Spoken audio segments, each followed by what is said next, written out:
Hello out there. What's doing? We are continuing our conversation with Colin Miner about Jimmy Breslin's columns on the assassination of John F. Kennedy.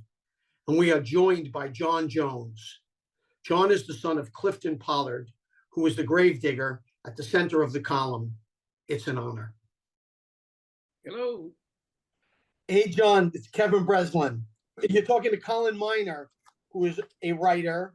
Colin had written two very strong, special observational pieces about what my father wrote, Death in Emergency Room 1, and It's an Honor. I'd like to start with The Gravedigger.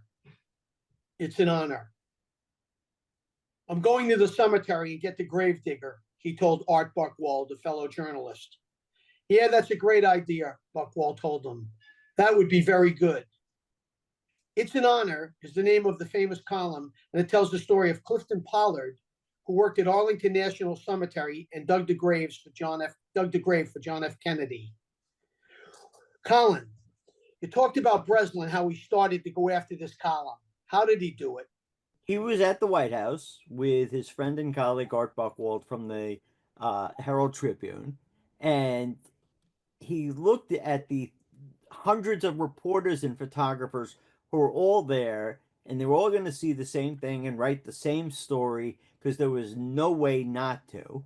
And he realized this was not for him. If he had to stay there, as he would like to say in certain times, he would die. So he came up with the idea of, I should go find the guy who's going to dig the grave. And he wasn't sure it was a great idea, but he turns to Buchwald and he says, this is what I'm going to do. And Buchwald says, that's a great idea. And that was all the validation that Breslin needed to go looking. And the idea to do that, to go to the opposite direction of everybody else, was something he learned being a sports writer. And it was a question of, everybody would go to a winner's locker room. The philosophy was go to the loser's locker room and you will have a better story. And that started when Jimmy's colleague, Murray Kempton, was covering the 56 World Series, and everybody in the world went to go interview Don Larson after his perfect game against the Brooklyn Dodgers. Kempton said, I'm not going to get a great story there. I'm going to go talk to Sal Maglie, who was the pitcher for the Dodgers, who pitched a great ball game, only gave up like 3 hits, 2 runs, pitched the game of his life, but Larson pitched a perfect game, so there was nothing he could do about it. And that became, and your dad always liked to give Murray credit for coming up with this idea. And it was, if there was a crowd, he wanted to avoid it. He wanted to be where people were not. Because if you stayed where people were, it's like writing a press release. You're not getting anything different. You're not giving anybody any real information. And he went to Arlington and he found the supervisor who told him what the deal was going to be. And that's how that happened.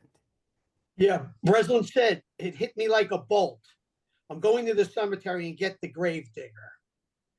See, he would always go to the other side of the street. No one thought of going to get the gravedigger. I mean, do you ever go to yourself, oh, wow, as a writer, that was some move? It's hard not to. It's impossible. I mean, it's become such a huge lesson in journalism that it's almost become a cliche. And, the thing about cliches is these are things become cliches because they're truths that are said so often, people just forget about. They just refer to them as cliches, but cliches are truths. And, to read that column, to understand that sometimes to get the real story, you need to find an angle that's not being covered by everybody. That you need to go elsewhere. Again, he did exactly like he did in Death in Emergency Room #1. He tracked down the guy, Mazo Kowalczyk. He was the foreman of the Gravediggers. And he put him in touch with Clifton Pollard. And Breslin must have called him up. And Pollard agreed to see him. And Breslin went to the 3-room apartment, as Breslin carefully says, on Corcoran Street. Getting there about 9, Pollard greeted me with a firm handshake. He said, Clifton Pollard was pretty sure he was going to be working on Sunday. So when he woke up at 9 a.m. in his 3-room apartment on Corcoran Street, he put on khaki overalls before he went into the kitchen for breakfast.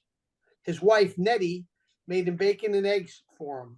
Pollard was in the middle of eating when he received the phone call he had been expecting. John, do you have any memories of Jimmy Breslin, or were you too young too when he was in your kitchen wondering who this guy was, sitting in my kitchen, and my father's now getting dressed to go to work on a Sunday, which didn't happen? Well, that happened when I was in high school. Basically, I'm an old guy now, but I was in high school, and that was around like '63. So I didn't graduate from high school until '65, and I graduated when I was 17. So I was probably home in the bed, knowing me. And I never really remembered him coming by there. I'll be honest with you, but my father told me about it. My stepfather told me about it later. That he, It was one of the most important meetings in the kitchen for a newspaper column in memory, and still is, because Breslin, he did from Death in Emergency Room #1. He was in Dallas where Kennedy died. He replayed the whole and rewrote the whole death scene in the emergency room. And next he ends up in your kitchen meeting your father, who's going to dig the grave for the President of the United States. It was a very interesting thing. In 3 days, he went from Dallas to Washington, D.C. And Breslin wrote, it was from Mazo Kowalczyk, who was the foreman of the Gravediggers at Arlington National Cemetery, where Pollard works for a living. Polly, could you please be here by 11 o'clock in the morning? Kowalczyk asked. I guess you know what it is for. Pollard did. He hung up the phone, finished breakfast, and left his apartment so he could spend Sunday digging a grave for John F. Kennedy. I mean, did your father ever talk to you about that, saying, I dug President Kennedy's grave? oh yeah, he talked to me about it. We went to matter of fact, we went to President Kennedy's inauguration. I remember that day precisely because it was so cold out there. Just me and him were there, and we watched Kennedy come down in the motorcade. Back in those days, they didn't have it all bubbled up and everything. It was a convertible type of situation. And we saw him get inaugurated or coming down. I should say the inauguration parade. And so he liked Kennedy a lot, and he had fond memories of him at that time, and then all the way up until the time dug the grave. As a matter of fact, I have a picture of the. I don't know if you guys can see that. That's a picture of the grave, the merchandise he used it's called a backhoe. That's what he used to dig the grave at Arlington Cemetery. As a matter of fact, that's him on the right, Cliff. I guess I don't know if it's your right or your left, but that's him I'm pointing to right there. And that's his co-worker, and his name was Smitty. And that's the machine they used to dig the grave with. And that was, although he did that in '63, I believe it was 60. Well, wait a minute. Yeah, '63. They contacted him numerous times after that, just like I guess after your father wrote the article, he was like, a big man there. And they just constantly contacted him off and on. My father wrote, Pollard dug about 10 graves every shift and let him in as he got his day started. Breslin drank coffee and talked with Pollard's wife, Nettie, as her husband put on his khaki overalls before coming in the kitchen to eat breakfast of bacon and eggs that Nettie had made for him. Pollard told him about growing up in Pittsburgh, then joining the army and serving in Burma during World War II. After the war, he settled in Washington, getting a job digging graves at Arlington, working his way up to becoming Kowalczyk's right-hand man. I mean, Did your father ever talk to you about, like, my whole life, I ended up digging the president's grave? And you had a guy like Breslin. Did your mom ever say this guy came and wrote this column? He sat at our table. He probably Yeah, grabbed some food, knowing him. they talked about it quite a bit. My father dug a lot of important graves out there at the cemetery. As a matter of fact, another dignitary he dug just before Kennedy's grave was President Eisenhower's Secretary of State. His name was John Foster Dulles. He dug as well. That was back in 1959, I believe.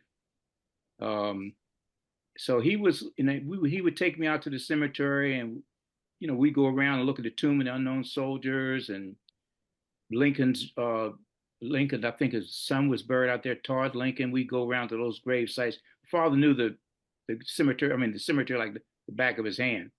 And they moved the grave. Originally, he did the grave twice because they moved it from the original location. Yes. And then they moved it to a new location. So he was in on both of those as well. Your father, and Colin, you're aware of this. Clifton Pollard told Breslin how he liked Kennedy, voted for him because thought he'd be strong on civil rights. And he took you to the inauguration. Mm-hmm. Colin, here's where Breslin gets into again, living the lives of the people. He, he's in the kitchen now with the gravedigger who got a phone call. He's eating eggs with the man. Now they're going to go to his job to use a backhoe. He's doing the same technique here as he did in emergency room 1. Right. He let Johnny's stepdad, Clifton, tell the story. He was, Jimmy was there, but he wasn't really a character in the story. He made it about Pollard. He let Pollard be the focus. Pollard be the one who conveyed the story by letting Pollard talk about his background.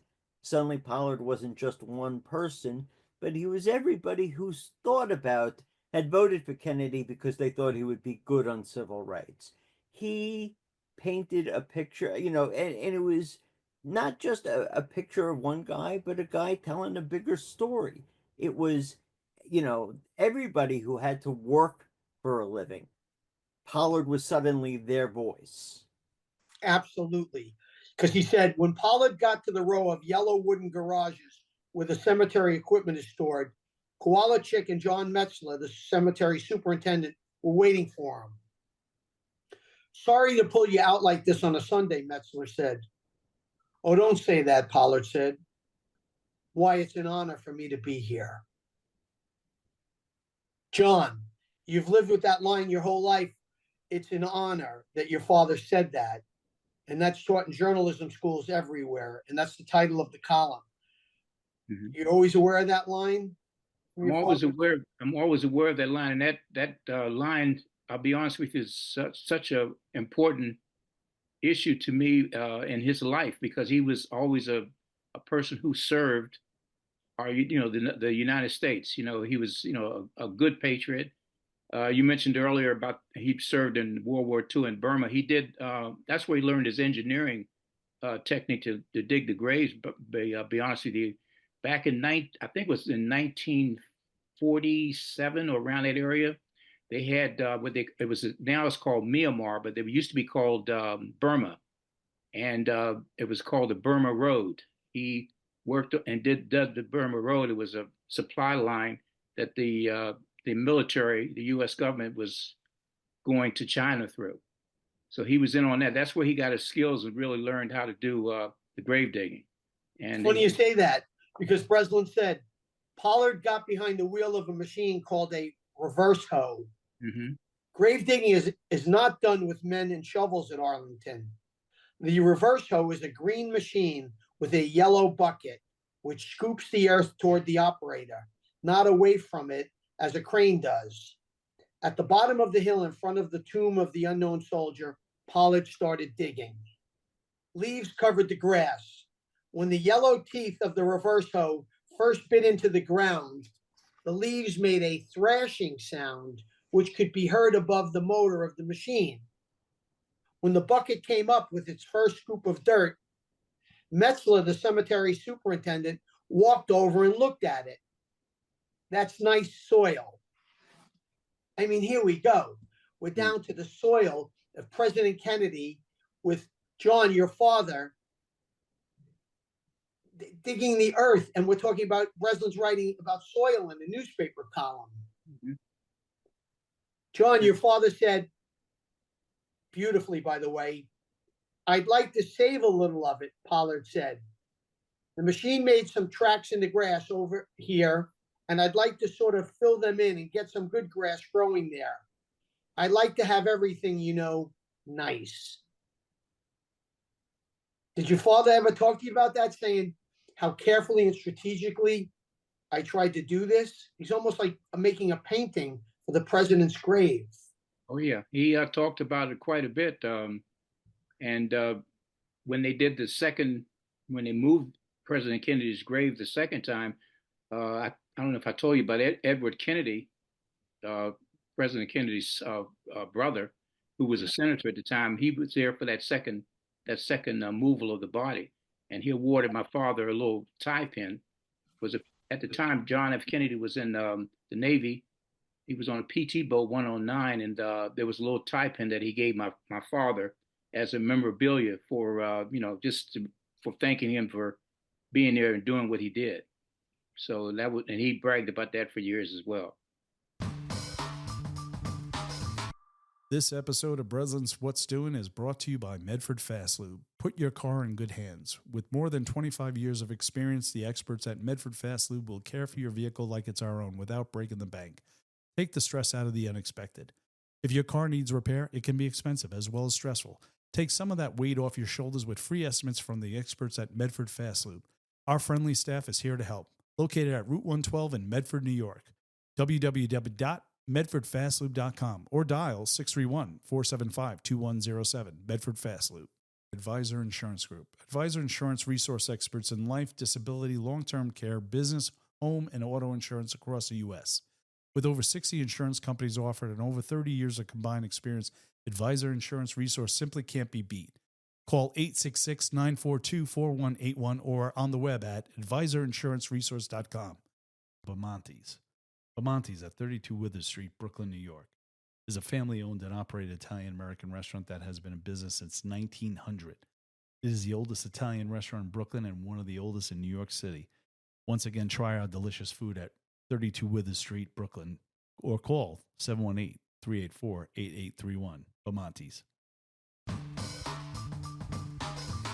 And Breslin wrote, Pollard said, as he dug the grave, he was a good man. Yes, he was, Metzler said. Now they're going to come in and put him right here in this grave I'm making up, Pollard said. It's an honor just for me to do this. I mean, your father showed, as you say, professionalism he learned in Burma, but yet compassion that he cared. You said the nice story, you guys went and saw the inauguration, and now he's digging the man's grave. Yeah. I mean, it's a special column. I mean, did you ever read it and share it with people, the column? Oh, yeah, I got my copy right here, the original that came out.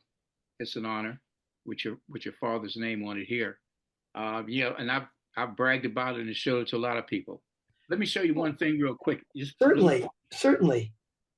This is something important I wanted to show you too. I still have his award that he received from Arlington Cemetery. This was given to him for the digging of the president's grave. Oh, there you go. I still have this hanging on my wall right now. That's why I'm saying your father said, it's just an honor for me to do this. Yeah. And people recognized it. Not only my father, obviously, United States government, as they should.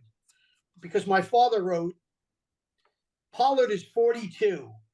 He is a slim man with a mustache who was born in Pittsburgh and served as a private in the 352nd Engineers Battalion in Burma in World War II.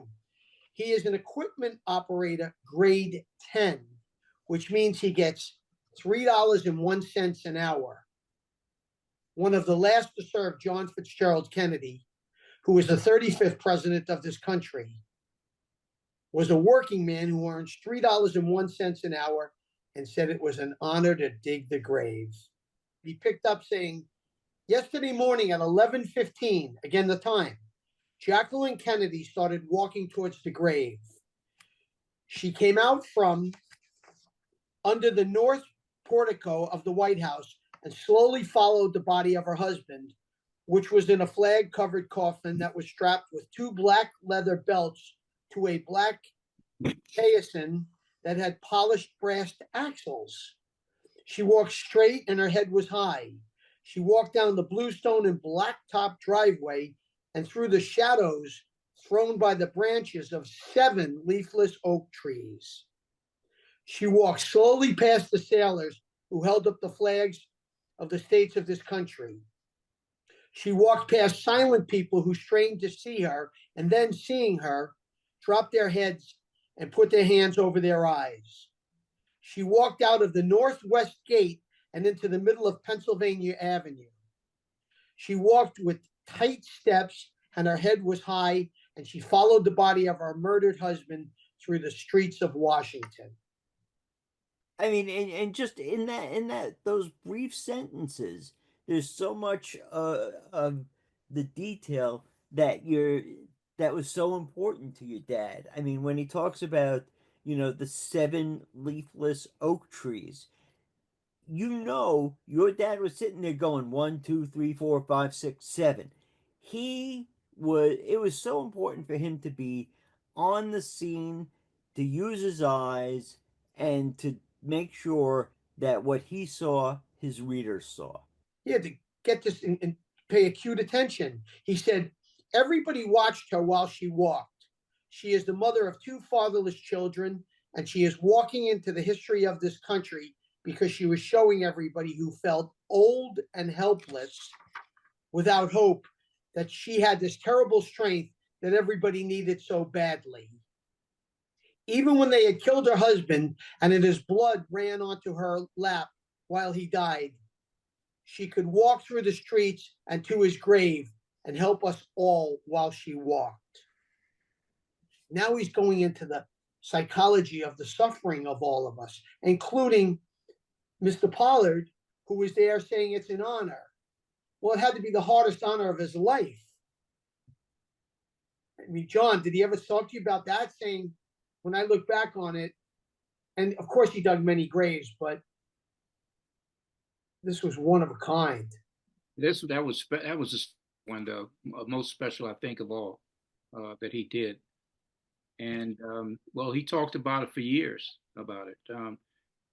And your father, like you said, he just did an outstanding job. I mean, reporters nowadays don't even have the sense of how to get things together like that now. It was very important for him to really do it, and as a story, not as an article, not as a column. He thought of it as he was telling stories, and he wanted, a story has a beginning, a middle, and an end. It has scenes, it has characters, and all of these things were very important to Jimmy. You're absolutely right. Now he went into another scene here. There was mass, and then the procession to Arlington. When she came up to the grave at the cemetery, the casket already was in place. It was set between brass railings, and it was ready to be lowered into the ground. This must be the worst time of all. When a woman sees the coffin with her husband inside, and it is in a place to be buried under the earth. Now she knows that is forever. Now there is nothing. There is no casket to kiss or hold with your hands. Nothing material to cling to. I mean, John, you think, wow, this is the depth of what your father was involved with. And it seems like just an act of digging grass. No. This is the eternal flame. I mean, it's just you must be terribly proud. Well, I'm very proud. He would always say that he was going to not be buried too far from President Kennedy. he had, he had a plot at the cemetery, and I say he's probably about in walking distance from where the grave is now, President Kennedy's grave is now. He's approximately, I would say, about 50 yards from there. As a matter of fact, my mom and him are both buried in that spot there at Arlington. And when I used to go out there and visit the gravesite, people would be walking up to the Kennedy gravesite, and they'd be walking right past where I'm at, and they're looking at me and saying, "Who's that? Who is he over there?" But I mean, it was, like you said, it was an honor because he was right there, and he's still there now. Oh, that's precious, man. And he was aware that he wanted to be buried so close to the president. Yeah, he already had his spot picked out, and I mean, back in those days they did that. Now I mean they don't do it anymore, of course, but he had his spot already lined up, so that's where he was buried. And my mom and him are both buried right there in that same spot, right below Kennedy's grave, right now. You should be proud. Well, I'm very proud. Breslin picked up. He said, the ceremonies began with jet planes roaring. Clifton Pollard wasn't at the funeral. He was over behind the hill, digging graves for $3.01 an hour in another section of the cemetery. He didn't know who the graves were for. He was just digging them and covering them with boards. They'll be used, he said. We just don't know when. Colin, again, Breslin stays with the subject. He just doesn't stay in this story. He follows Mr. Pollard to a different part of his life and his world. It's not that he had a great ear. He was so good at paying attention, and he understood that when people said things, they should be listened to. When Pollard says, they'll be used, I just don't know when. I mean, think of how prescient that is, given the fact that the Vietnam War was just around the corner, and suddenly, Arlington was going to fill up a lot faster than it had been. It's a very prescient remark, yes, and I think I thought of that subliminally, because Breslin wrote, I like to have everything, nice, Pollard said. Did your father ever tell you that, John? How you like to have that grave nice? He was very professional, and one thing I know about his job at Arlington, he was very professional. He later became a supervisor out there, and all his staff loved him. I mean, they respected him a lot, and that's just the type of person he was. He was always like that. Because my father stayed with your dad the next morning back after the funeral was over. And your father said to my father, I tried to go over to see the grave, but it was so crowded, a soldier told me I couldn't get through. So I just stayed here and worked, sir. But I'll get over there a little bit, just sort of look around and see how it is. Like I told you, it's an honor. Now, your father just sounds like a remarkable American, a dignified American. I don't know many people use the word, it's an honor. That was his style, though. He was number one. He was the best you can be. All you can I think be. One of the remarkable things about your dad is that, he refers to Breslin as sir, and I assume your dad was the kind of person who showed respect when someone showed him respect. And to me, that just sort of captured the fact that I feel like Breslin showed your dad respect and your dad showed it back to him. Because I felt like that was that was one of the ways Jimmy worked, is he made people comfortable by letting them know he was interested in their story. It wasn't about him, it was about whoever he was talking with. Yes. I think from listening to both of you, and not because he's my father, but I certainly hope that people would go out, and if they wanted to reread this newspaper column, it's an honor that they would learn from what we're discussing here. because your father was a remarkable American that did this, John. And Colin, you've been around a lot of newspaper columns in your life. Where do you put this in terms of like importance? And that column is so important to journalism because, you know, here we're talking about the assassination of the President of the United States. Mhm. And instead of focusing on, you know, the president or Jackie, he's focusing on a guy who, in most history books, no one would have ever heard of, but was so important to the story. You know, without Pollard, there is no grave. I mean, obviously someone else might, you know, would have dug it, but in this story, you know, it's not just that Kennedy was brought to Arlington and the ground opened up. There was a human being there making $3.01 an hour, and he was the one who made sure that the President of the United States, cut down in his youth, had a place to spend eternity. Well, that's beautiful. Mhm. Well, everyone was over there. My father went to the other side of the street, Right. and that's doing the He- legwork. He got Kowalczyk and introduced your father to him, and your father was kind enough, decent enough, and wanting to share any experience. Now, a lot of people, you never know. Everyone's so against media and talking. Everyone seems like a nervous wrecks. He was able to write a short story here almost. You would think this read like a short story. It wasn't like a who, what, when, why in there. And both the columns, right. especially, are very, they're beautifully written and they paint the picture.